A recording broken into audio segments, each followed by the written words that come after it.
Nasurog iti 2.8 million pesos sa gatad ti illegal a droga ti nakumpiskar ti Police Regional Office Cordillera bayat ang Maysa a drug personality ti nakemmeg iti nagsina nga anti-illegal drug operation iti probinsya ti Benguet ken Kalinga.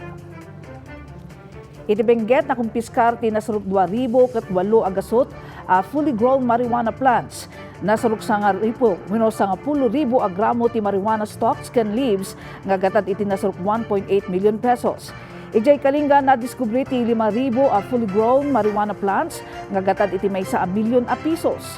Nakemmeg ti Maysa a street level individual iti nasyangkat a bypass operation ijay Rizal Kalinga.